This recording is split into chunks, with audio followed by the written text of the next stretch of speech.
Welcome to the Positive Pants Podcast. Mindset, motivation, and inspiration to help you find your positive pants. Let go of negative thinking and stop living for the weekend. With your host, Fran Excel.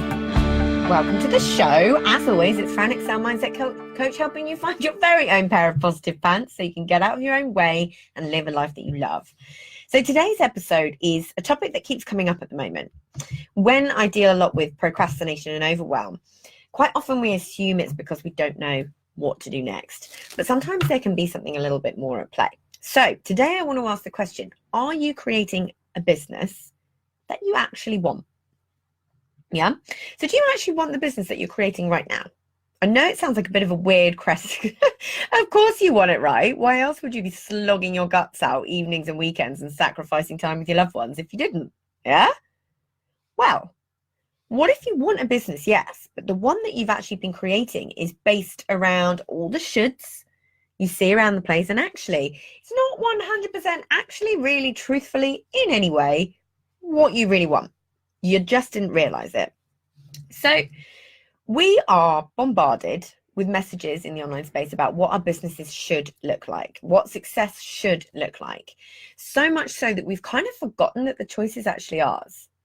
So there's so many experts out there telling you so many different things that you have to do, or places that you have to be, and strategies that you must follow, you know, that you've actually lost sight of what you wanted to start in the first place and why you wanted to start it. And there is a big difference between getting overwhelmed and procrastinating over something you know you want to do, but you just don't have the tools or the confidence quite yet, and sabotaging yourself because you subconsciously don't really want what you're creating. I got caught up in it for a little while. It's easily done because it's so sneaky and oh so subconscious. So I was doing all the things, feeling like I had to be on all the platforms. But I suddenly realized I didn't want what I was putting all the work in to achieve. You know, it was confusing because as somebody who can identify pretty quickly when she's procrastinating or overwhelmed or heading for burnout, and pretty much has a tool up her sleeve for most things that get in our way, I couldn't actually see past this one because I thought I was following the rules. You know, it was frustrating. I couldn't work out what the fudge was going on, and then it hit me. I'm great at self-coaching myself, and I have a high level of awareness, all things that you need, great. But even I have blind spots from time to time, so it took me a little while to work out what this was. So then I realized, with some help from some of my amazing mentors, that I want my business to fit into my life, not the other way around, where my life literally becomes my business. Yeah. So some of the people I was seeing have what I perceived at the time as success, the bigger audience, the fast growth, the speaking gigs, all the things that I wanted and I knew I wanted, but it then hit me. I did not actually want to do what they were doing to get it. I didn't want to turn every single thing I did into an Insta opportunity. I didn't want my husband to take a million pictures of me while we were spending precious time together, because to me, it takes away from our precious time together. And guess what? Shock horror. All of that is totally fine. You get to choose. Now, I'm not saying I don't want to share. Not at all. I consider myself, and I've been told on many occasions, that I am a serial oversharer. And if you've ever met me, you will know exactly what I mean. And if you've listened to a few episodes, you'll know what I mean. But I'll also get you oversharing too, even if it's not something you'd normally do. It just seems to be one of my superpowers. But here's the thing that interests me. What you need is the knowledge that you can have all of those things, the faster growth, the constant visibility, but you get to choose to, or choose not to.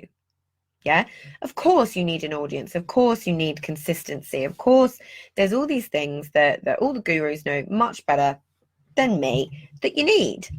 But there's ways to do it that are in line with you. So you just got to work out what they are. So you get to choose to go the slow and steady wins the race route if you want to. And this is why I love people to just stay in their own lane and not get caught up in the comparison issue, because most of the time we don't really want to do what the other person we're comparing ourselves to does to get it. You also never have the full story of what's going on behind the scenes. You know, what they're doing may not actually be right for you, might not be in line with your values. It might not be in line with what you want for your life. So causing all this extra stress and things that are going to cause you to procrastinate and feel overwhelmed and feel a bit rubbish, really, let's be honest, we've just got to mold it a little bit to be right for you. So I've been building a business based around my core values, and at one point it just wasn't sitting right. So I got to choose to put my boundaries in place. So my core values are freedom, authenticity, and happiness. So you can see why feeling like I had to constantly be on, in inverted commas, air quote, wasn't fitting in with the freedom and happiness part of my value. You know, I also feel like sharing things purely because you feel you have to, rather than sharing something because you genuinely want to, also didn't sit well with my authenticity value. So this is why I'm a big, huge fan of batching. If you've got go-to content, you can remain consistent, but still within your own boundaries, how you want to work and what fits into your life. So it's a complete win-win. It's content that you want to get out there. You just get to choose when it goes out. Yeah, it means you get to take time off. It means you can work around your life. So it really is a win-win. So for me, it was just about reminding myself of those boundaries and reminding myself that I was building this for a certain lifestyle and a certain life for me and all my favorite people. Yeah. And this is actually why I feel like my podcast has been so perfect for me and is by far my biggest audience. It 100% fits within my boundaries. I create consistency, which is important. You know, people get to rely on me. They know that there's an episode coming every Monday. They know there's a live in my group every Wednesday. They know these things are going to happen. But I also get to be myself, which is also really important to me. And I get to schedule around what works for me, which is also important to me. And it hasn't come as a surprise to me at all that this is the platform that's shown me the biggest growth and the closest bond with my audience. You know, it's always just kind of felt effortless to me once I got my head around the tech. So if this has resonated with you at all, I'm sure you're thinking something along the lines of, ooh, I want to start a podcast maybe. And that's great. I think it's a great medium, but I really want you to ask yourself the important questions before you just jump in. And do this for all things in your business, all the things you're doing currently. Do you really enjoy them? Are they integral to your business? Could you outsource them rather than doing them yourself? There are so many ways to create our businesses that are in line with what we want and who we want to be. We just need to think outside the box a little bit and unlock those ideas. They're all really, really key questions to ask, because at the end of the day, if you're slogging your guts out, trying to build something that you actually don't really want, then you will get in your own way. You will sabotage your efforts and you'll constantly feel like you're operating from overwhelm, procrastination, frustration.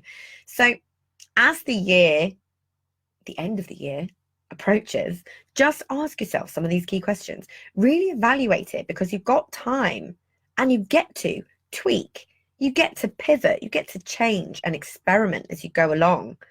You get to release an attachment to the outcome. You know, that's the beauty of having your own business. But it's all about checking in with where you're at and what your subconscious happens to be up to. Because when you can bring those subconscious thoughts into the conscious, it's all changed from there. So work out where the procrastination is and overwhelm is coming from, which gremlins are keeping you stuck, and take it from there. Everything is fixable.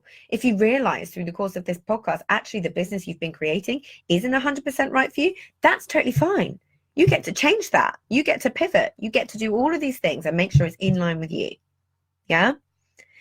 If this sounds like you, and you can be in London on the 5th of January, make sure you grab your ticket to Positive Pants Planning Live, the very first one, and we'll go through all sorts of things like this. You know, there's only 13 tickets left and only 2 more that come with a bonus one-on-one call with me to specifically help you implement everything that you start putting in place.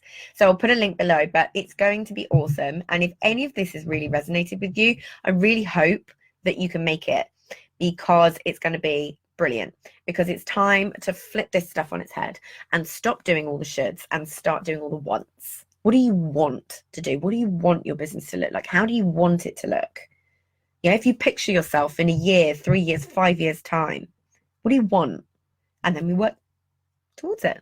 Reverse engineer. So I hope that's been really, really helpful.